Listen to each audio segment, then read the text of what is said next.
Hey everybody, welcome to Little Monsters Movie Podcast. I'm Dino. Welcome. I'm Ted. Yeah. Like you guys don't know who we are by now, but I'm going to say it anyway. Make sure you know which one's the good looking one. Yeah. Right there. The clown. Anyways, awesome. Today we're going to be doing... Finally, The Mask of the Red Death with Vincent Price in dying to do a Vincent Price 1964. Movie.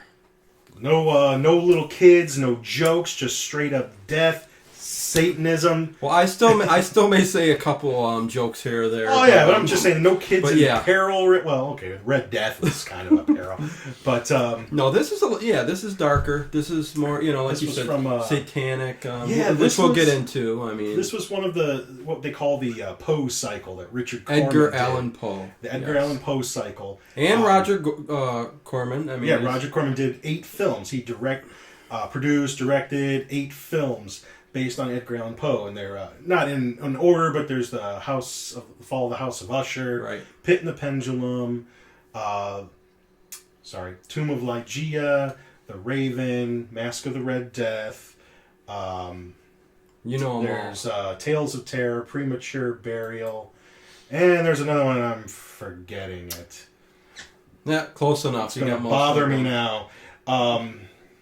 Doesn't matter. There's another one, and he's got his style to his movies too, which you'll notice. But Mask of the Red Death, I think, was the 8th one that he did, and he worked with a lot of the same crew, a lot of the same actors. Vincent Price is in this one. There's only one that Vincent Price isn't in, and that's the Premature Burial, which is still a great film. Just right. Vincent Price wasn't in it. There's a little bit of stuff on it. If we ever do it, I'll talk about it. And there's a lot of movies where Vincent Price is just a very likable guy, no matter if he's bad or good. Not this one. He's a very dark, sinister individual, and given it's basically there's Satanists. Absolutely. So that's not giving nothing away, but it differs from, as all of these Poe movies do. It differs from the story, and I even refreshed myself on the story before we did the podcast.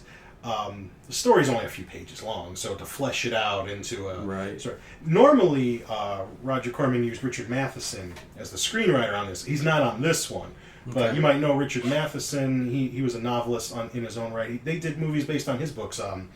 Incredible Shrinking Man, Somewhere in Time, What Dreams May Come, which is like in the last 20 years or something with Robin Williams. Yes. But this film starts off with I love the red hooded figure. Yes, sitting against a tree. He's with tarot cards. He's just sitting back there, leaning against a tree. And representative of the Red Death. Yeah. And an old woman is walking by with, I think, a bushel That's where of the sticks. Grim Reaper is, black cloaked, the little... Kind of like that. I mean, it's representative of death. And when we get to the end, there'll be more of them, and it's kind of cool. Right. And, he's this old woman, and he gives her a flower, I believe it's a white rose. Yes. And while she's holding it, just turns all red, and she takes it with her, and I think that's symbolic of her bringing the Red Death to the village. And so we're back in the village, and this is where the evil, mean-hearted Vincent Price just comes in with his soldiers, and he's Prince Prospero, and that's a character from the story. The Lord of the Province, and he's riding his wagon, his cart, whatever, horse-drawn carriage through the town. It's not very sinister, really. I mean, it wouldn't be scary looking, but he's got the soldiers behind him. So and there's a little baby sitting right there on the road. Someone left their baby. Guy just jumps in and picks the child up. And before we get into more detail, it's something about the movie that I'd like to throw out. Just the style of the movie. I mean, of course, it's Roger Corman. He has his own style. Vincent Price, the era, 1964. But this definitely has an era about it of the time period too. And you gotta love the costuming. Absolutely. Which every movie from the 60s that used this style of costuming had the brown felt, spandex type thing, but it's like the felt That you know they never wore. But Oh yeah, they you know. Right. So for some reason that just catches my eye every time I see a well, if movie you like like this. that, you'd love all the Poe movies because they reused a lot of the same sets, a lot of the same costumes. This they saved a lot of money because if you look at this movie, it's very expensive looking. Mm-hmm. I mean, lot of expensive and very well. And it absolutely was not. No, Although they it had was a extras from Beckett or Maybe? something, a movie like that prior to This that was, they reused. They did get a little bit of extra money on this movie because I think they filmed it in England, and something with England. If you had like mostly English workers and stuff like that, you got like I don't know, maybe money from England or something like that. Yeah. So this particular movie did have a little bit of a more budget, but Roger Corman kind of felt like he could have got the same thing done faster. Because they would normally churn these movies out in about 4 weeks. This one, I think, took like an extra week or two. Yeah. But, you know, Roger Corman, and Vincent Price, these movies, they got them done quick. You know, they knew each other. They knew what to do. You came in prepared. Yep. And you did your stuff. And, you know, for the most part, you know, maybe a couple retakes here and there. Or, you know, maybe hit a snag one or two. But they got these done pretty quick. But nevertheless, yeah, they're in the village. Right. He comes up on them and scares Prospero's the living crap out of all of them. But you know, he's telling them about, you know, I know you got a particularly good harvest this year in the taxes, and you know, and I think the young fella comes up and says, you know, yeah, so you won't leave us enough to eat. You'll take everything from us, and we'll starve. Yeah. And yeah, even another older gentleman comes in and he blurts out something too, and he says, you know, tells his guards, you know, execute them, garrote them, he says, where they tie like the wire around their neck. Ready to choke them out and kill them. A young girl comes and drops down on the ground, and a very pretty girl. Her name's Francesca. Francesca, yeah. And begs mercy for them. It turns out that the older gentleman's her father, and the other one is her boyfriend, lover. Well, they say lover. Yeah, her lover. Yeah, the man I love. The English saying. And Vincent Price, man, just smooth, silky. Oh, Says, he is. You can pick. One of them has to die. You pick. And before anything can really happen, he hears a scream. Right. And he goes into one of the hovels, tents, things that they've got. There's an old woman in there. And the old woman from the beginning. And the way they depict the Red Death, just blood dripping from the face. Almost like sweat, but red sweat. Exactly. So, which represents the blood and the Red Death. And they realize the Red Death has come, so he hightails it out of there. Yeah. He does take Francesca with him, though. And he takes the other two gentlemen, the other two guys, as prisoner. And which is strange if he's worried about taking the Red Death with him back to the castle. Yeah, not the smartest thing to do. No, but that's just one little thing. I mean, that's not. She was the only one in the village who had it. Right. So he locks the other two up, and we're gonna find. But he didn't want the Red Death coming, so he burns the village. So yeah. He just says destroy it all. So yeah. And basically everyone in it. I mean, there's only a few people left towards the end of the film. Yeah. And we're gonna find that Vincent Price is a Satanist. And he's just really into corrupting innocence. Oh, yeah. That's why he took her, because she's so innocent and pure. Right. I mean, he takes her back to his place and immediately throws her in a bathtub of hot water and notices that she has a cross around her neck. And he specifically asks, is that just for decoration or do you really believe? Right. And she says that she really believes, and he orders her to take it off and never wear it again. Yeah, not in this house, he says. Right. And next to him it's not his wife, but it's like his concubine, whatever you call it. Her name is, I can't remember her name in this film, forgive me. But she's played by Hazel. Juliana, ain't it? Juliana, yeah. Thank you, that's correct. And she's played by Hazel Court, another really lovely actress. Mm-hmm. And she was in a few of these other Poe movies. She was in Premature Burial. Okay. And she's even got some cred that goes back to Hammer Films. She was in Curse of Frankenstein, I know for sure. That cred is short for credentials. Get with it. Come on. But, she's a British actress, very, very lovely. I love watching her movies. She's very pretty. And Francesca's nice. Yeah, I mean, but you know what? For being a Satanist movie and there's no skin in here. I mean, not really. Not as much as I'd like. That's for damn sure. Nothing really going on. I mean, so if you're looking for, Hazel Court's kind of got the kind of coming up there, and I always liked that. That's always a little bit of Hammer always had that, and. I mean, as a young child, and you kind of that's all right, and then you grow up and you get away from. Well, no, I don't get Oh, away what from are it. you I still talking like it, about? but I appreciate other things about them. So there's going to be a little jealousy between these two women, Right. Because Francesca and Juliana. Juliana wants to be, she's hoping to become like the bride of Satan, Right. and Well, of course, Francesca wants nothing to do with this. She wants to get out of there and get Gino and her father out of there. Ludovico or something. Yeah, whatever some his weird name name. is. Yeah, her father's name. But her lover is named Gino. Right. Gino.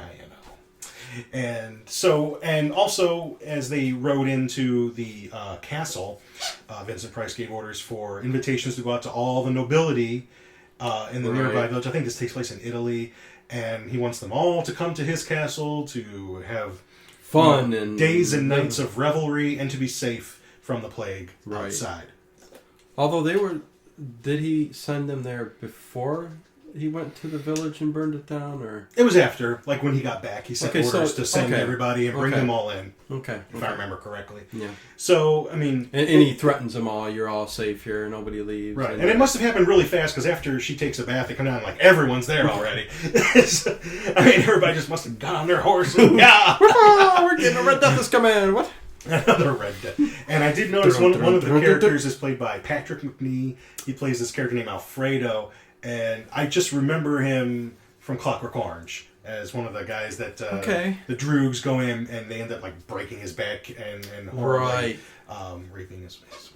Oh, But- that's right. I do but remember that he's scene. so memorable in that scene in Clockwork Orange. I remember him anywhere. Right. And he's in this film. So they're having I their haven't party. seen that movie in a while, but yeah. Yeah, fantastic. Oh. It's just hardcore. Just hardcore. There's so many movies we'd like to go over that isn't real horror, but you Right. know, but we'll And maybe we can. We Yeah, can mix we'll it up throw 'em out because we there. already got ideas for other little movies to mix in.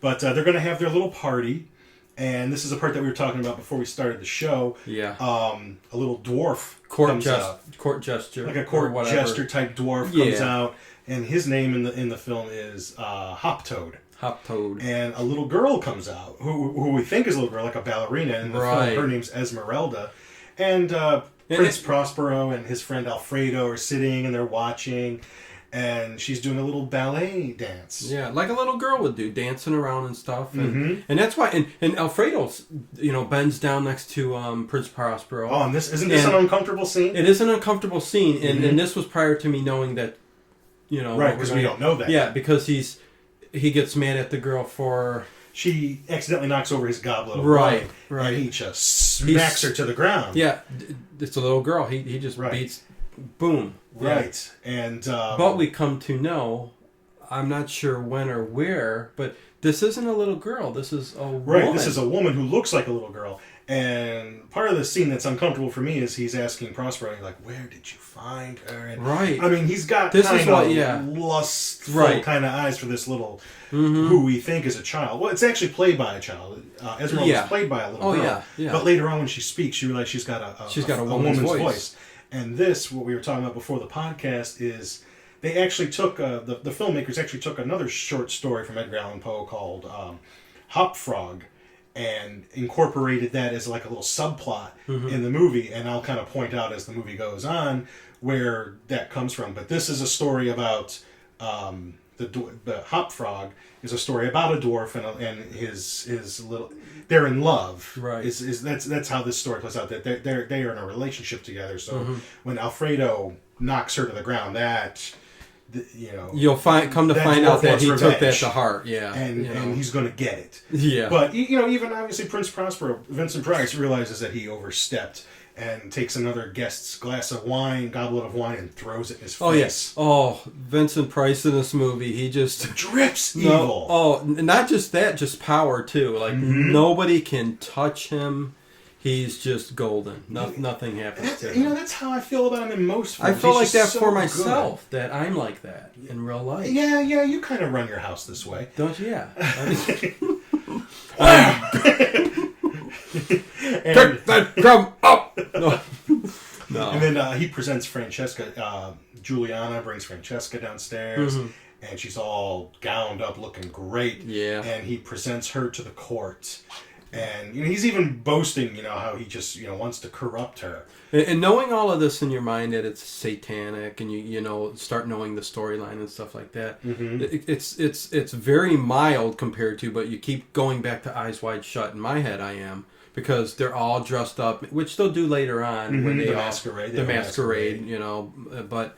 He immediately gets them down, squealing like a pig and stuff like that. Oh, but it's going around to everybody. That, like orgy type scene. Although none of that happens. It's mostly revelry and dancing. But I think that's what could be implied here. Like if they were to redo this now, that's probably what would happen. Right. That's what I'm getting at. I think it is implied that although and even in the story they talk about movie. Debauchery and things like that, and that's just the words you use for that kind of stuff. It kind of covers a lot of ground. Right. It's partying, it's merrymaking, it's making out, and people just. It's kind of like one of the precepts of Satanism: "Do what thou wilt, that is the law." Exactly. And Prospero's just telling act like a snake or a lizard, and he's just telling people, all these people act like a he tells the one lady, you're braying like a jackass. Be one. And she does. She just gets down there and starts. And he tells the one husband, ride that jackass. And the wife actually gives a look like, she's pissed. Yeah. But yet they're, whatever. And so it just shows the power he's got. He's just, and at first it almost seems like they don't want to do it, but then they do it, and then everyone's laughing and thinking it's so funny, and everyone laughs till it's their turn. And, right.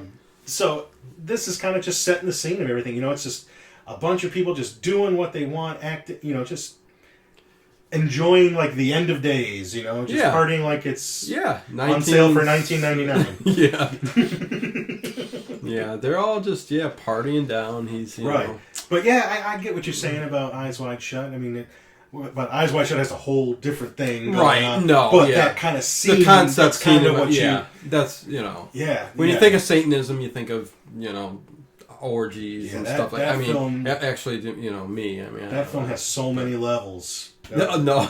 We'd have to do like 2 podcasts on that, because there's like what's on the surface and then what's underneath.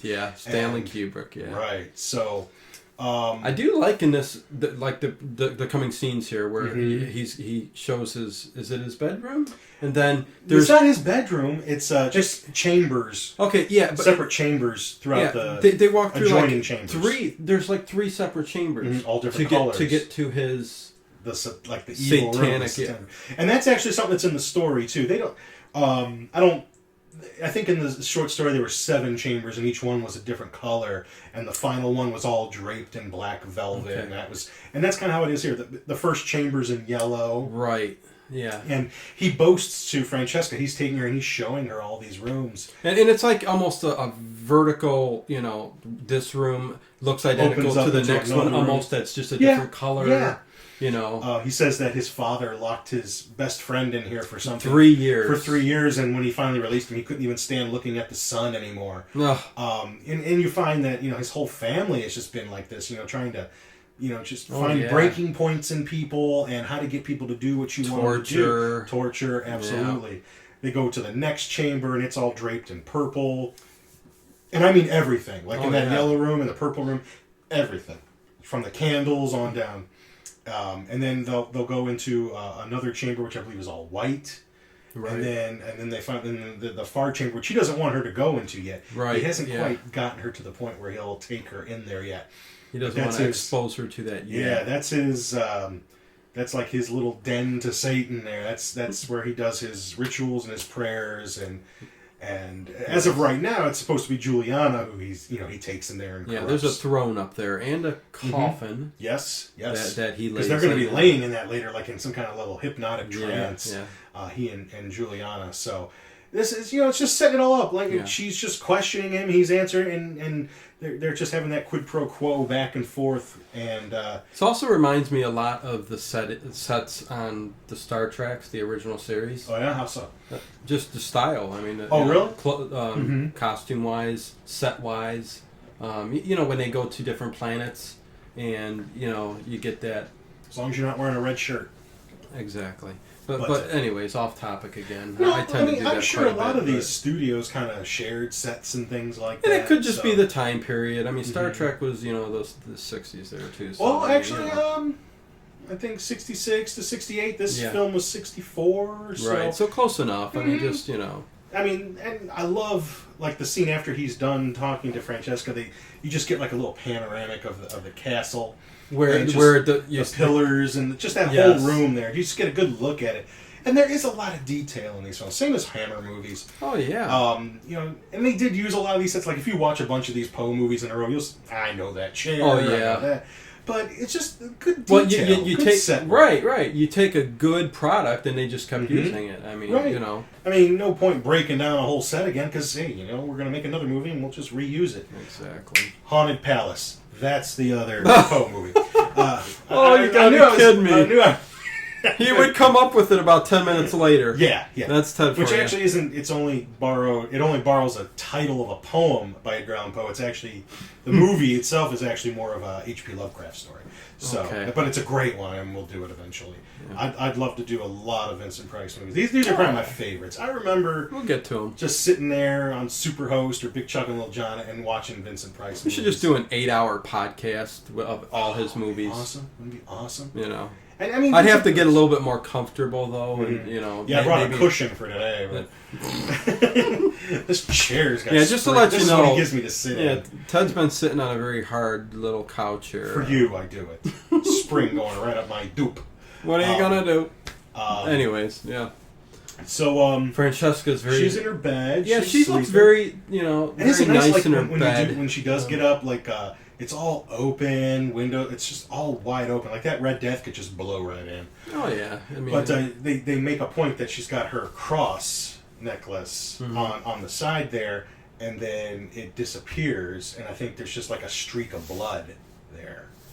Okay. If I remember correctly. Yeah, I'm not I've sure. seen I this don't film remember, several but, times, but yeah. I just watched it a couple days ago with my daughter, because I let her watch the satanic movies, and. She wakes up. Her hair is not even mussed up, but I just love the bedroom. How it's like a balcony and then these billowy curtains, and it's all open up to air, and it's just really cool. It makes you feel like what a real castle would be like. Oh yeah, the castle is pretty cool. I mean, even from the outside, you know. But like we said, the details very cool in this movie. I like it. Yeah, I think one of my earliest memories of Vincent Price, and I think it was Superhouse, watching Pit and the Pendulum. Right. And I just remember that pendulum coming down and it starts to slice the guy. Yeah. And you know, I love how if I tell my mother that, you know, my daughter's watching this with me, she freaks out. I was like, you had no problem sitting me there for hours just because you were doing something else in the other room and the TV was my babysitter. And oh yeah, we've been over this before. We saw all the gory it gets me every stuff. time, so that's why I've said it a lot. I mean, and when we watch, I mean, the movies we're going over, I mean, they're not gory and you know. I would never let my daughter sit down and watch I'm just so afraid. Halloween or Jason or so. I mean, those, you know, out of the question. I don't even watch Jason. But you know what I'm saying. But yeah, she's so where were she's walking all This is around what I was talking about. the Yeah, she room gets up with a candle, kind of looking around. I think she heard a noise, and she looks and her cross is gone. And there's just it's almost like a bloody cross. Yeah. On the ground. Doesn't she hear Prince Prospero like chanting or something? I think that's that? where I was just her up some chanting. Yeah. And she decides to go explore what the chanting is. And again, just Yeah, walking Prince through the whole house. Prospero. There's Chanting, always all these candles are all lit. Didn't people get worried about fire? Or I mean, every candle in the place is lit. And how long do the candles actually just last? I don't know. In this film, about 80,000 years. Because there's got back in the day, and if this was true, I mean, you got to have a barn built aside just for wax candles. Don't you love how all the candles, like there's blue, there's green, there's yellow. I mean, I don't even know if they had different color candles back then. Maybe they were just all white or yellow. I thought, yeah. Did they have all these dyed candles? It's a freaking movie, Ted. I know. My dad used to have a candle. I wonder if he still has. He took like an old quart Coke bottle, and he just melted like all kinds of votive candles up until it all just melted. It was all kinds of different colors. You know what? That was a '70s thing. Yeah, a lot of people when I was a kid. Oh, you remember that? Oh yeah. I wonder if he people still did has that quite a bit. I mean, it was gigantic. There was every color of the rainbow. Yeah, this movie has got me and Ted to wanting to chant in Yeah, but well, anyways. Oh. Maybe Dino's family will come down. What's going on What's going on down there? You Are guys you chanting? worshiping the devil? The devil is good. Satan is your pal. That's from the Burbs too. But yeah, she hears the chanting. She goes through the chambers. through the chambers, those colored chambers, and she gets to where she's seeing Juliana. She's kind of just sitting in the throne, kind of like in a hypnotic state. Yeah, all And, red. Yeah. There's a red light coming through. Yeah. Vincent Price is laying in a coffin again, presumably in some sort of State. hypnotic state. She Yeah. goes to touch him, and right when she gets close, the only time my daughter jumped in the movie, Did she is when mid jump? he opens his eyes real quick, and she freaks out and runs out of all of the several of the chambers. Yeah. Door. Door. Runs clear back upstairs instead of running out of the building. But she's not going to do that because her lover and her father are still trapped down in the dungeon. She's got to still figure out a way to get there. Yeah. And she runs into Alfredo. Yeah, He's with got a like mask a on. devil mask on. He startles her, and he's a perv. Oh, he's This a movie. perv, Yeah, and Patrick he- McNee. He's just got these little. I remember it in Clockwork Orange, and this movie too. He just gets these little tics. These little looks in his face, and just He's one of those actors. Yeah. Yeah. He's got little ways about him. you'll get something cool out of him if you got him in one of your movies. Yeah. So Yeah, I love The Next Morning too. is that when he's falconing? Yeah, Prince Prospero Yeah. takes Francesca out there, Explain explains and how he goes does over it. it. Yeah. He even says like that like the first year or something. I think you sew the bird's eyes shut. Wouldn't that kill it? Yeah. So that he earns the power over it, and it'll do anything he says. It'll come back, and And he's wearing this really cool hat. I really don't think that. Billowy thing, scarf hanging down from it. And Yeah, Vincent Price has quite the hat in this movie. he must have loved his wardrobe in this film. I get to wear all this. Excellent. And he wears it the whole movie, don't he? I know the hat. I mean, the hat's there pretty much the rest of the movie in here, but Yeah, he's usually got Yeah. something on his head, I Yeah. think. whichever. I could be wrong. Yeah, so he's, But, palavering with Francesca over here. Gonna He's- show her how the hawk or The falcon. Falcon goes and like in the hawk. Royal Tenenbaums, I remember. Yeah, the parakeet goes and flies. And Yeah, and it's a cool scene. Catches it right in midair. And, yeah, that's neat. I'd like to pigeon. start falconing. I would. Yeah. I'd like to. I live in a suburb. sew but the I don't eyes know. up and take control over a Well, I falcon think they just one put day. like a little hat over them now. That's what they do. But they put But because he's so evil I and just satanic. remember Royal Tenenbaums. Fly Mordecai. That's right. Yes, I remember. But yeah, that. if you're satanic, you have to sew Mm-hmm. that shut. You got to do that. And then just a little bit of his evil stuff comes out next. yeah, 'cause, few of the remaining surviving. or nobility. This is the nobility. They're a little Oh late. yeah. Okay. Yeah. Yeah, they show up a little late, and he's like, I'm not letting you in. You should have been here already, because everyone else got here in like 6 seconds, and I'm not letting you in. And I love how he offers up his wife. Yeah, He goes, he's like, please. I if know you you've could-" always had eyes for my wife here. You can have her. Just let me in, because I don't want to catch the Red Death. And cold-blooded gets a crossbow and just right through the guy's throat. yeah. He tells him, I've already endured. I've already had her. Yeah, I've already had her. And then he shoots him in the throat. And yeah, how evil. And then he just tosses down what is he? Does he leave her out there? I think he leaves her out there. She's you suffer. I've already had you, and that's the kind of dude that Vincent Price plays in this movie. Oh, very cold. Oh my God, to the heart. Absolutely. Which is one. I think he tosses down like a little knife to her to like kill herself with. Yeah, he tells her, "Here, take care of." And that segues into the dungeon scene where a sword falls on the ground at the same time. Right. And the guards are trying to teach Gino and the father, Ludovico to how to fight swords, because they're going to fight to the death. Yeah, It's he wants them entertainment to fight each other to death. for all these nobles upstairs. But they're not going to. I mean, they don't want to do that. So They can't play Monopoly or charades or Pictionary or anything like that. They have to have gladiatorial combat. Yeah. And something similar to Russian roulette will come into play. But yeah, Russian. Well, I mean, guns. it's knives, but it was. Kind of a Russian roulette. But we'll get to that. Yeah, it is. When they do have to get together and perform, who's going to die. Yeah, so they're resistant at first, and I think the guard, he cuts up Junior a little bit there, but Well, Gino gets a little pissed off, and right. But he then starts fighting back. Vincent Price, cold bastard he is, brings Francesca down there to watch this. Right. Yeah. He just gets off on just all the power that he has and what he can make people do. And he's a Satanist. catches him. Gino gets the better of that one guard, has the blade right under his chin. And Well, it wasn't Francesca said something like he's not a fighter. What are you doing? He yeah, can't well, do-" she showed But him. he did. Or Yeah. he showed her. Well, that'll tell you what rage will do. It'll Yep, bring absolutely. that fight out in you. So That's what happened to me a couple of times last week. Yeah, so in the alleys. when I had my blade with me. Well, yeah, we around when the bars close, we like to walk down dark alleys. Yeah, I have like a little samurai sword, and it looks like a walking stick. Yeah. And I just pretend I need it when someone He messes with me. he sets down in the shadows and Crouch. and yeah, he flies out and okay, we won't talk no more of this. Yeah, I don't wanna- but okay, so we're at Gino is he's got that little blood coming down the face. They cut him up a bit. And they're just getting them ready. And he's basically saying you guys are going to do this one way or the other. Yeah. So, yeah, you know. absolutely. Yeah. So that's going to be the entertainment.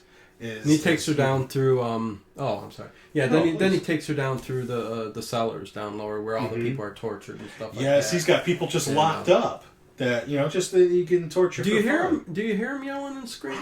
Doesn't remember. somebody come up to the windows or something like that? I think. Can't remember. But anyways, Horrifying. they're down there. Yeah. Horrifying. This is what he gets. And off this on. is where he explains to her, my family's been doing this for hundreds of years or generations. Generations. So to give it up for Satan. yeah. And while they're doing that, Juliana, she's trying to speed things up here. Pretty a little bit. symbolic scene. Yeah. Yeah, she's in there in the black chamber into the prayer room, whatever, and Depths she's of the satanic yeah, ritual. she's deep in a ritual. There's like incense going. She's gonna drink a cup of something red. They don't tell us what it is. Let's just say it's blood. Yeah. And she's got a like a poker heating up. That's going to be a cross. Like she's going to brand her. And she does. She crucifix. She brands upside down. Inverted cross on her boobie. Yeah. And hardcore. She's still good looking even after she does that. But it's just like right there, and she's she's preparing herself to be the bride of the devil. And she wants this, and she's afraid that Francesca's going to get the privilege, so she's going to go. I think that's what made her jump the gun, because I think Prince Prospero has said that even Juliana wasn't ready. Yeah, really. Mm-hmm. So I don't think she ever really wanted to take the leap. I don't know how deep they got in conversation, like when they're in her sheets going, "Oh, honey, are you ready to take the dive?" Take the dive. So whatever. I mean, but And then so she's doing that, and while that's going down. Mr. Alfredo, Mr. Perv, he's coming through the castle and happens to run into Hop-Toad in the movie. And the little dwarf guy. We know that there's going to be a masquerade ball. Right. Prospero's decreed that there'll be a masquerade at midnight. Yes. And because of the Red Death, he forbids anyone to wear the color red. Yeah. And that's just one of the little side there. So Hop-Toad starts talking to Alfredo about, hey, I've got an idea. Trying to get plans going where he can get Alfredo can get the power and show his, because he knows that he's a little ticked off at Prospero for humiliating him with the wine in the face in front of all that. And Hop-Toad is just doing this for revenge.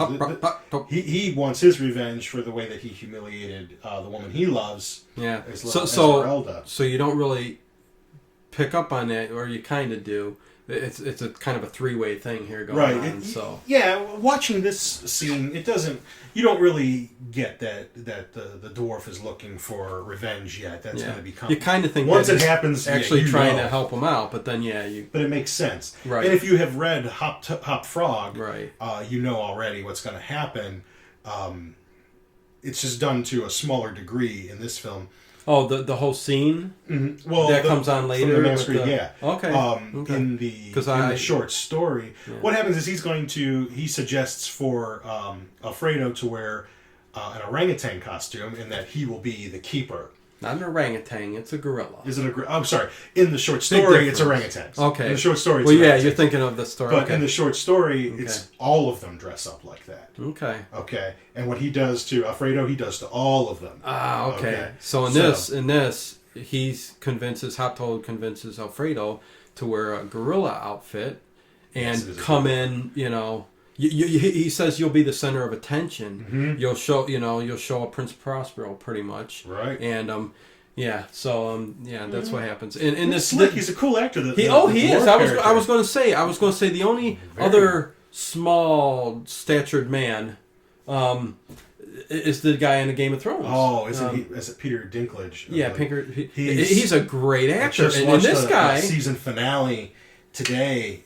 Oh, just I haven't seen it yet, so I won't. I'm not going to spoil. I would never spoil, but he is definitely one of the best things about that show. Yeah, in this movie, this guy's a pretty darn good actor. Yeah. I mean, he comes across you come across a lot of smaller people that have been in films and they're really good actors. Yeah, most of them don't get a chance because right. What are you going to put them in a leading role? I mean, there's limitations. When they were first talking about doing like Lord of the Rings, when they were talking about using all like dwarves for the hobbits, and I remember hearing like Sean Connery would have been Gandalf. Right. It was just, it would have been an awful movie. Just awful. Yeah. It had been like Wizard of Oz or something like that. Extended scene. But, boy. I know. Yeah. But I know what's going to come up is Juliana's going to bust into Francesca's room. They're going to have words out. She's got her... And Francesca's kind of nice to her, though, in a way, too. She's even nice to Prospero, considering everything that he's done. Yeah. He continues to try to, corrupt her, and I think even at the end, she even gives him like a little kiss there, towards the end before the end of the film. Huh. But, she's we're going to come lady. up on... Yeah, and the short I story... like Juliana. I like Francesca. Yeah, if I had to pick, I'd go with Juliana. If I had to Francesca. pick one. Yeah, I think she's a little bit more proper. You decide for yourself. Let us know in comments what you think. Team Francesca or Team Juliana? I mean, come on, a chick that's going to burn an inverted cross on her, she's probably going to be more dedicated. Let's just put it that way. Oh, boy. It takes dedication to do that. This room's just all open, too, her bedroom. I know, everything's all billowy. And yeah, I mean, it's just, wind's blowing through it. I think it's just, there's no windows or nothing. It's just all coming right through there. I know. Nowadays you'd have black mold growing on there. Mosquitoes? The mosquitoes, bugs. Because I think there's like swamp out there. Oh, come on. I mean, all the marsh flies and things like don't even get me started. So, but yeah, this is kind of like the short story. There's going to be a masquerade. She came up to the room, though, to tell her... She gives her the key. That she can escape, and that she's bought off a couple of the guards or whatever, or something. She'll be able to... She's got the key, and she'll be able to... So she's trying to help get Juliana and the two guys out. Right, she wants them out because she wants the power. Right. Yeah. And that's what this all comes down to. You're getting all these people that just want the power, and that's the failure of the film there. So yeah, she's going to be able to kind of bust them loose a little bit, but it ain't going to go so hot. Yeah, never does. No. And much like the story, all of this is just made up for the movie. Mm-hmm. But just like in the story, there's going to be a big masquerade, debauchery, and everything to follow. You got to have a masquerade. You had a masquerade party one time. I think I won the contest. I was a escaped mental patient. I had a hospital gown and a Depend-On. Yeah. I have a Depend-On now. Just a Halloween party, I know. You gotta love it. Depends are awesome. Depends. I know, you sit there and just cut loose in your pants. It's nice. We might as well talk some bad stuff if we're talking a satanic movie. I know. I just sit around and poop in my Depends. Why not? Anyway, she does go. She's heads down there to go get Gino and her father. Right, and she's passing by all these cells with these poor tortured souls. Yeah, they're not real loud, but they got looks on their face. Like they're in pain, but it's There's another film that Vincent Price does where he tortures people. You ever see Witchfinder General? I haven't seen many. Believe it or not, I've seen Vincent Price movies, but I haven't seen too many of the Edgar Allan Poe ones. This one is we'll get to him. Well, it was also called Conqueror Worm, which is an Edgar Allan Poe poem. But this Witchfinder General is not based on an Edgar Allan Poe story. Okay. But he plays like an Inquisition kind of torturer whose expertise is torturing people. That's a hardcore film too. Okay. And maybe it's one that we could do later on. Not for kids, but it's a good movie. It's one of the more popular ones that he's done, just because he plays probably the worst, most despicable character that he's ever played is probably in that movie. Worse than this one. And what year was that? You know, that was later. That was maybe, if 70. It wasn't late 70s, I think that one was in the early 70s. Okay, maybe late 60s, but okay, nothing much later than the 70s. Have to check that one out too. Yeah, that's one we could touch on. But she manages to release her father and Gino, and they have to, rough up a few guards on the way out. It's funny how he fight. Well, I don't know if you'd call it that. I mean, Francesca's father just takes one of the guards and he picks him up, slams him 1, 2, and he's out. Yeah, well, even with the chainmail on it, I mean, it doesn't give him any protection at all. No, I mean, that's all. I think Gino kills someone. I wouldn't even pay that guard anything, though. I wouldn't give him a meal. No, not nothing. You're gonna pass out that easy? I mean, that's kind of ridiculous if you ask me. Caliber of dungeon master. So they're making their way through the underbellies of the castle, making their way up, and they head out. They think they're right. They think it's another guard that they can get past, but it turns out to be Prospero in disguise. All his guards come through the door. Sneaky son of a, they're all captured. Yeah, captured again, and they're going to be brought to the audience chamber to entertain the guests. Yes. Poor Francesca. Yeah, so they're having their dinner. Ugh. This is not quite the masquerade yet. This is dinner, and the masquerade's going to be at midnight. Yeah. But he's got Hazel Court on one side. He's got Francesca on the other. I mean, hey man, he's lucky. He's got a maid. He is made in the shade with some lemonade, and I love he's wearing all the billowy kind of purpley pink kind of thing. Velvet. And this is the Russian roulette, I think, that you were talking about that's going to be coming up. Yeah, brings the father and the and Gino mother. And he throws several knives into the table. Yeah, he's talking to the guests at the table, and while he's doing that, he's like tossing knives. And it's going to turn out how that 5 knives he throws. 5 knives. One of them has poison on it, and kills you within 5 seconds. Is that what he said? Yeah. And so it's going to be like a Russian roulette where he's going to tell each one of them to slice their skin, to show who.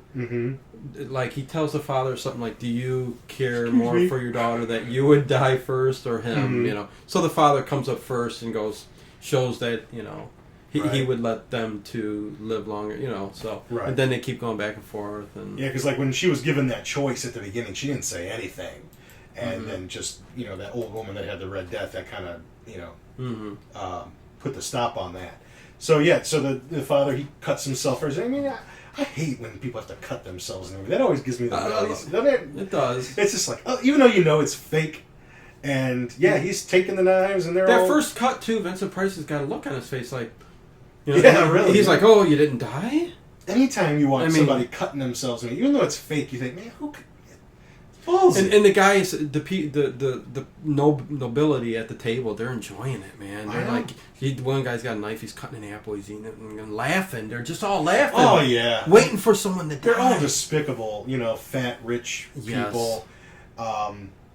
And so they're all taking the turns, and it comes down to where there's just one knife left. Yeah, and we know that's the poison knife. Right. And it's it's her father's turn. And, he takes it and he's about to lunge at Prospero. But, Prospero, he knows what's going to go down. Yeah. He's already got his sword ready and just runs him through right when he makes that first lunge towards him. Yeah. So, Dad, died. Yeah. So at this point, since we're talking about father and daughter stuff, Ted's little daughter, Gabriella, wanted this little yellow spider. That's right. In the video. Yeah. So this is just that one little spider there that... She wanted to put in the video. I put it there. So it's cool that our kids like to watch and they actually want to get in on it.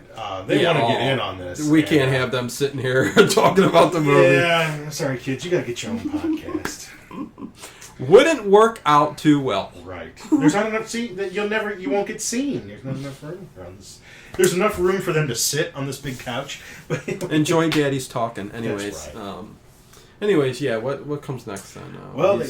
He's always telling the soldiers, clean that mess up. Oh, I know. Take those dead bodies away. Later on with Hazel Court, it's just awful. My guests can't enjoy this party with these dead people laying around. Get this out of here. It's so funny how he's just But I wish I was that rich. You know, get this body out of here. No recourse to the law or anything like that. So they just end up. He does show a little bit of mercy, and he just throws Gino out of the castle to go, try his luck with the Red Death. And luckily, yeah. He does give him some. He gives him his hope. freedom, but Yeah. I mean, Red Death is decimating the land outside, and that's what we know in the story too. That the Red Death was conquering the land. Yeah. And I believe he's going to run into our cloaked figure, our red cloaked He figure. runs with into him sitting against a tree. with the and- tarot cards, and he gives him And it a is card. very cool. The cloak is it's all red, and his Yep. face you can His tell face, underneath his is hands red. are all red, and it's pulled down below his eyes. You can't get a good look at his face. and he's just so coy and Mhm. like just the tarot cards he's going through. It's a great touch in this movie. It and, is. This one, especially as we get towards the end of the film, is a little bit different than the other Poe movies. This one, I think Roger Corman was kind of going for, a lot of Edgar Allan Poe stories are psychological Right. and subconscious, and I think he was kind of going for that with some of the weird, like when all the, well, we'll get to it when it comes in there, but this one's a little bit different than the others, and maybe that's why I wanted to do this one first, just Okay. it's a little different. Yeah. And I mean, Edgar Allan Poe he's a dense writer anyway. Like whenever I read him, I won't read him on my e-reader. I have to read my book when I read Edgar Allan Poe. Yeah. And there's a few books like that. I have to read the actual book, and I need like absolute quiet when I read him. His verbiage and everything is really dense. And you can't have any background noise. I have to have absolute quiet. Your when I mind read must Poe. be constantly Him and Lovecraft. too. diving into Lovecraft the is just wording. very wordy, yeah. and you just gotta have quiet. But Absolutely. in this story, but it's true. No, it is true. No, I get you Mhm. 100%. I agree. And so he gives the symbol for Red Death, the hooded man. He gives Gino a card, a tarot card, and it's for mankind. Well, he's basically telling him at this point in the movie telling Gino that because this is Red Death, Mhm. I mean, this is a, Fatal disease. right. No escaping it. But he's giving. It's a different side, whereas he's giving him hope, Mm-hmm. and he's going after Almost like and his wa- protection. You know. and wants to get rid of the evil Mhm. that resides in the castle, who is Yes. Prince Prospero. So he's giving sort of him So it's the kind means of to do yeah. that. So a strange Mhm. kind of interaction. Right, there. because that's exactly what he wants to do. He wants to take care of the degrading people that are inside. And Yeah, it's almost like it's trying to heal the planet or the earth of A little the bit. scourge and the evil that are. I mean, a little bit. I mean, I'm thinking. He's responsible for death. He is death, Right. and pauper and prince alike. But Right. maybe we can give this one person a chance. Yeah. You know, Which we'll find out at kinda the like very that. end. Right. But yeah, then we get to the scene of where the back to the other short story that incorporates into this movie. yes. Hop Toad. Toad has got Alfredo all dressed up like a gorilla. Hop Toad himself is all painted He's bringing yellow, it out. Yeah, and he's got his little whip and his costume, and Yeah, well, he's telling him. Alfredo puts the gorilla outfit on, and he's telling him, move your arms like this, Right. which is like an ape just would having do. fun with him. Yeah, knowing in Yeah. the back of his head that I'm going to do, what to him, and and he's got the Revenge. whip going, and he's just very sinister too. That little guy, Right, man, and Hop Toad. There's a little bit of a scene earlier before this where he's in a chamber talking to, and that's where we find out that this little girl is not a little girl, that Right. Esmeralda. But and he says, I'm going to take care of it, and we're going to get out of here. Yeah, and this is where she's talking into her Right. grown-up woman voice, And it's weird because which they dubbed it over her voice, so it looks weird too. Mhm. So yeah, but it's a grown woman's voice, and that's how Right. it is in the story as Yeah. well. Yeah. And then there's a scene outside the castle. Gino runs into what's left of his village. They've got a cart with sick people, and there's just a few of them left. And they're hoping to go to the castle and just beg forgiveness. Let us Right. in. Yes. Let the last few of us in. And that's the plan. I mean, Gino's all against that, and it's not going to end up. Yeah, he says pretty. you're not going to. But they said all we have is death back there, and Mhm. he goes, well, all you're going to have here is the same kind of evil and torture. Right. And, it's You know, no better to die than- out there than to in there. grovel to him. Right. And then we get another scene with Juliana at the altar again, and she gets kind of like this vision where she's She's popped LSD or something. She goes. and this is into, what like, I was kind kind of of getting at, the subconscious, Yeah. the dreamlike quality in a lot of Poe's writing. Right. They don't really address that in any of his other... Because a lot of Poe's stories are told like from a first-person point of view, and you don't get into that head there. But they try to a little bit here. yeah, and that's kind of what's different about this one as opposed to all the others. And there's a couple of scenes like this. And it's all bluey green and misty. Yeah. And she's moving kind of in slow motion through the mist. And then she's lying on an altar. And then there's like all kinds of different... People. Yeah, I looks mean, like Egyptians, looks like it's Indians, all about to sacrifice her. It's like she gets sacrificed by all these different shamans and holy men. And so when she comes out of this trance, It's almost like that's what she wants. she feels like she has survived the sacrifice. Yeah. And so now I am, the bride of Satan. Yeah. And it's just real. I mean, Roger Corman did, it's got that twisty, distorted look to it. It's just really cool. And Yeah. when she wakes up, she's in the altar and she just has the revelation that, I am The bride. the of bride. Satan. I've survived the sacrifice. And then I like when she comes into the big chamber. Yeah. It's like you're looking at her from behind the pendulum clock. Yes. It just goes right in front of the screen like that, and I think that's like a cool shot. Yeah. But then And right after that, the Falcon just out of nowhere just dive bombs on her, rips her to shreds. She's her covered neck in and blood. everything, and There goes my babe. And there's all the nobility comes.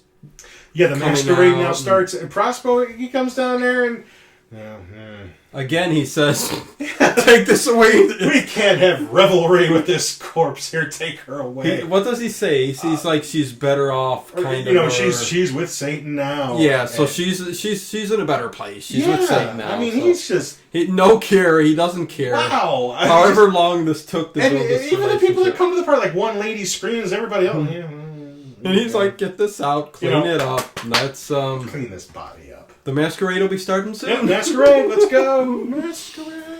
And this is where the remaining villagers do come up to the wall. Yep. And what's the one soldier at the top of the wall says, "Go get Prince Prospero. He might want to have some fun with this." Yeah, he's like, he might actually enjoy this.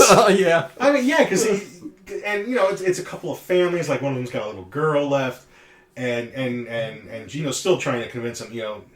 I've been inside here. Yeah. You do not want to be inside this. Yeah, he wanted to castle." at least take the girl with him. Right, and But- it ends up being the daughter of one of the other villagers. He's not gonna let them. And I understand that, but Right. Prospero comes up there, and absolutely not. They're not coming in there. Nope. And he just orders them to open fire. Crossbow up. Take care And of them all. but he even says, "Spare the girl." Spare the girl. And again, because she's innocent, and he just wants to corrupt innocent. Let her watch her father and all these other villagers be murdered, and let that scar her. I mean, it's sick. Yes. It's sick, but that's the kind of character he played in this movie. Yes, very, very disgusting. Vincent, how could you? Churns my stomach. But I mean, anybody, he's just so silky about it. It's like you love to watch him do it. Oh That's yeah, what was great the about role Vincent was Price. his role in this movie is great. And Vincent Price did lots of movies, and I'll always watch them. Yeah. But these Edgar Allan Poe ones are probably the ones that I remember the most as a child, the ones that I like the most. Because several of them, he plays characters that go slightly insane. Yeah. And he does that so well. And he does evil so well. I mean, there's great movies like The Fly, but he's not remotely scary in The Fly. Well, this is what Vincent Price is known for, Right? His Or The macabre, Abominable Dr. Phibes. right? Even without being able to talk, you just hear his voice when he puts his little device in. So great. Those are the ones that I really like. Yeah. I think one of his first horror movies was House of Wax, which is a little tame, but I mean. Oh, I some loved cool it stuff. though. Yeah, No, that's it's typical. cool. Yeah, old school black white. Yeah. Right. So Well, that one was colored. It was 3D, which I would have loved to have seen it. House of Wax was colored. Yeah, the very original one had like Fay Ray in it, Mystery of the Wax Museum, Okay. which that's a remake of it. Okay, That's black okay. and white, but House of Wax was colored. Now he did one in 3D as well that was black and white. Mad Magician. Okay. I don't know if that's what you're thinking of, but, and that's anyways, good. I'll always watch, Vincent House on Haunted Hill, Last Man on Earth. Those are probably my favorite ones. Yeah, House on Haunted Hill is I love that. We one. got to do that one. That one was that just was- so fun. Oh yeah, Such a fun movie. yeah. But back to Mask of the Red Death. Gino, he still wants to get his lady out of there. Well, the masquerade party starts, Masquerade's going on. and Francesca comes out, and Vincent Chris- Price is like he's a in chic. like he's like a chic. I was Yeah. going to say the same thing in his black Black robed outfit, robes and gold bands. Yeah, and, so I mean, he's got some Francesca, I costume. don't believe is really like dressed up really as anything. Not really. I mean, she looks nice. She's Yeah, she's got a fancy this, dress like, on and in this like she's thing. got a and- little mask on, I think. Not a mask, but some kind of, how they put, almost like the Sheiks would do, like, where it would cover just the, like, nose and mouth Okay, part. okay. But it's sheer, you can see through it and stuff, so. And Gino, he decides he's going to scale the wall of the castle. He just finds a log and ties yeah, some this scene rope to it is kind of funny how gives it a throw, first try. and he climbs up there. it's like an anchor, shaped, Sort of, yeah. And branch he type found log an thing. anchor-shaped branch. And he did tie that grapevine thing, right. whatever. But you know, it is, when you but- need those yeah. things, they're always just laying around. They are. I bet if I went in the backyard right now, I'd probably find something. you needed one? to get on top of the house with. You Yeah, know? if we had to scale this house right now, we'd go in the backyard, we'd find it easy, because that's Yeah. how it always is. They're just laying there. Anyways, It just reminds me of, you remember Boondock Saints?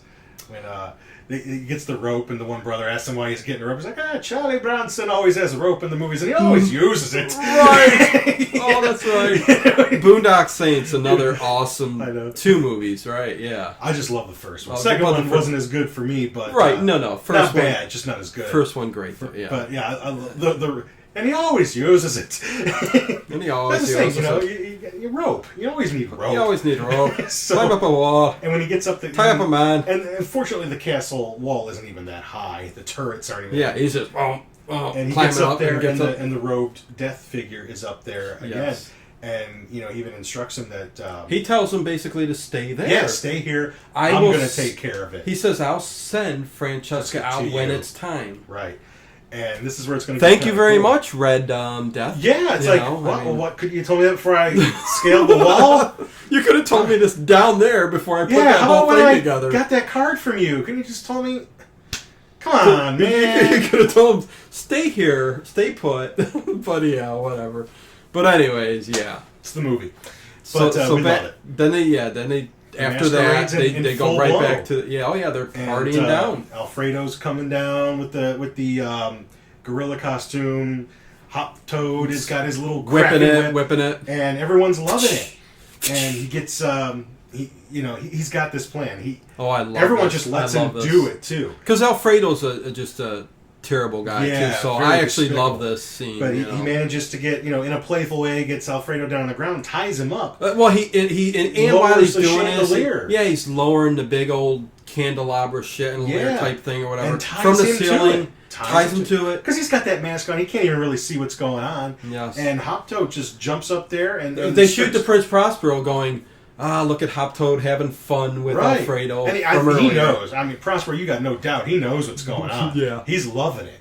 And now we realize for sure, this is what's going down.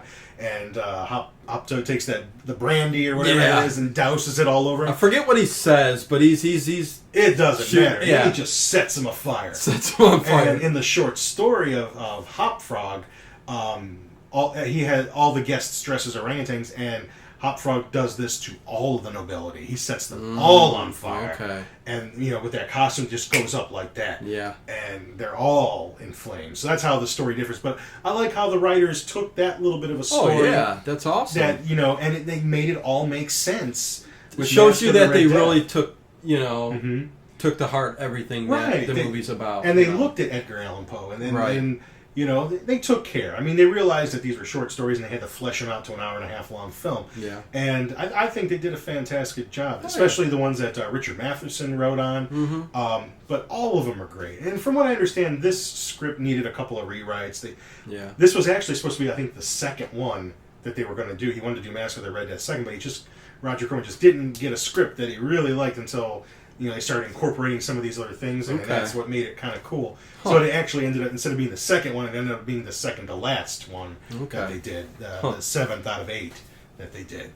So yeah, Prospero, he even offers to give the dwarf gold, find him, give him some gold. And, well, first he says, okay, once again, clean this out of here. We have to have our guests, and then he says, and also give Hop Toad 5 gold coins when you see him for his but I don't think we ever see Hop Toad again. His plan was to get Esmeralda and get out. Yeah. He had no idea what was going to be happening to him. But yeah, we see a little bit of debauchery going on. People making out a little bit, and nothing too bad. Belly dancing and stuff like that. I'm okay with that. Yeah.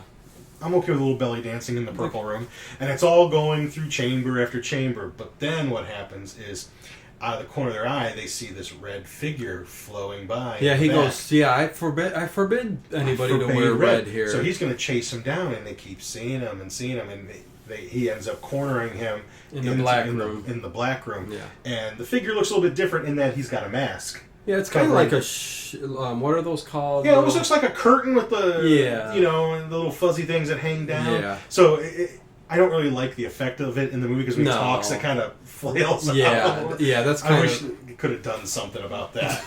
Because if he's deaf, he doesn't have breath. He's not a living person. Right. I think they didn't want to show his face because of the next part of the scene. Right. But, to have that there is kind of... They could have had just a plain face and just maybe took it off or something. Yeah, that's the only part that I don't really care for. But it's so minor. I don't totally mess up the movie. No, not at all. So he's questioning him. He thinks it's one of his guests. Oh, it's you from wherever, and then it's it's not. And then he starts to think that this is an emissary. The representative of Satan coming to test him to see how and he even takes Francesca because he's got her with him and keeps her with him at all times. Look what I've done to this child. I've corrupted this child for you, and I've done all of this for you. And Death is just teasing him the whole time. I am. He ends up telling him. Once he realizes he's not an emissary of the devil. It's just like every man creates his own god. Every man creates his own heaven and his own hell. Right. And we're going to start to find out what Prospero's idea of hell is. Prospero's idea of hell is the Red Death, and we're coming towards the end of the film where we're going to realize, symbolically, Death has brought this red cloaked figure has brought the Red Death to the inside of the castle, and when we get outside the chambers, all the guests start bleeding. They're all bloody red, falling to the ground, and dying. Yeah, dying. They're dancing and swaying. And it's real surreal, Yeah, because they're all just, you see all that red and flashing colors going, yes. and they all just start slipping down. Yes. And eventually, when we unmask the red cloaked figure, it's actually Prospero's face, all bloody red, and all the other dancing, the nobility that are bleeding, they all swarm onto Prospero, and then when we do see him, who has now had the Red Death, it's just oozing, bleeding from his face, and Francesca, is able to escape the castle unfazed by the Red Death as promised. Mm-hmm. And then we get towards the end of the film, very end, which is a very cool part of the film. Cool scene, one of my favorite parts of the whole film. Yeah, Red Death sitting there talking to that girl. The girl that got to survive, and he's playing with tarot cards with her. And then a black cloaked figure looks just like him comes up. Yes. Obviously representative of the Black Death. And then there's a gold colored figure. There's all different colors of robes start coming. Some of them I think are associated with real diseases. For instance, there's a white cloaked figure, and they're all talking about how many deaths that they've caused. Right. The white one I believe is related to tuberculosis. The yellow. Yellow fever. So the yellow death they used to call that, and I believe they've called tuberculosis the white death. Yeah. And I think there's even a blue one, which I believe is either cholera or something like that. So I tried to look up a few of them. No, you're right. Yeah, that's it. There was a couple I couldn't find. Like there's a gold colored one, but they all come. And a violet colored one. I couldn't find what those were for. But I like to think that those are probably representative of other deaths. Yeah. You know, because I try to think, why are they all different colors? They must represent, you know, Red Death Right. and Black Death. I mean, we all know Black Oh, Death, yeah. bubonic plague, and stuff like that. So I kind of Yeah. like to think that maybe that's Oh what people yeah, are going for. without a doubt. Mhm. Yeah, I mean, why would there be that many? And they all, like you said, they said how many deaths. I caused this many deaths, and so, Right. you know, so And, and he explains to him how many people are left. right, just 6. He's like, I've 6. left 6. An old man in the village, the little girl, the 2 lovers, and the dwarf and the little girl. Or the small Esmeralda. Just 6. People. Right. And I love when they're all walking away. Oh yeah, that's through my the mist of the After that, forest. and everything's done in the movies and the credits and stuff. Yeah, they're all in line, Right. colored robes, just Right. walking through the to all go their separate dark, ways and just foggy spread forest. death and pestilence to, Yes. to the world. Yes. And then we get the little quote, if I remember from the end of Edgar Allan Poe's story, "In darkness and decay, and the Red Death held illimitable dominion over all." And that's the last sentence of the story. So awesome. And that was awesome. So you had ending never was seen it great. before, right? I've never seen that before, Okay. and that was great. This was one that I don't remember catching on TV a lot. I think I caught it on video, Mm-hmm. and I don't have any memory of watching this particular one on television growing up. I don't know. They probably didn't show this one very much. Probably But, not. It's probably satanic. And And the stuff 80s like when that. I grew up, there was all that satanic panic and stuff like that. That was when it was Right. coming into. They thought they were Vogue. Yeah. So a really cool, Vincent Price, Roger Corman, Edgar Without a Allan Poe doubt, movie. yeah. There's 7 more of the Edgar Allan Poe movies. I'd love to eventually do them all. I Shame gotta we talk can't this get- guy into 'em, Yeah. so. Shame we can't get 2 more movies, but once a week you guys are going to get something from us. So, Yeah, and even if it's a holiday, we do it Mondays. Exactly. So hopefully, you guys liked this podcast. Yeah, I mean, this is and just we try to announce the movies early, so watch the movies, and then that way you understand it a little better when you get to, or if it's a movie Heck you've yeah. seen. Yeah. That's why we try to announce it ahead of time and give you guys a chance to try to get your hands on the movie and watch it. So you got your view, and you can check out our view and Right. see what we think. So Right. yeah. So we'll let you know soon what we're going to do next week. Yep. And we Keep got websites. We got Yeah, keep subscribing. I mean, try to subscribe to YouTube especially. Of course, there's our website, www.thelittlemonstersmoviepodcast.com. Simple. Everything's on there, the links and stuff. So, hey, check it all out because it's all on there. There you can get us on Twitter, and I update put every day. a lot of work into this stuff. I update every day on I just all the talk about sites. movies. Google Plus, you can find us on there. So, yeah, I should put this out at the beginning, but whatever.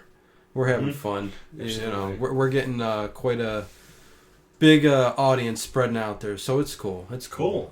Join in. Yeah. So and check out our little tribute to Christopher Lee. Yes, we recorded that earlier today. Right before. It's just about a 10-minute type thing, and yeah. Rest in I peace, didn't feel Christopher right Lee, doing but, that in a podcast. I wanted to do something separate. Separate, yeah, I think so- we both felt that way. Right. So check that out, and then we'll post what we're doing next week, and hope you guys liked it. Until next time. Until next time. Later, bud.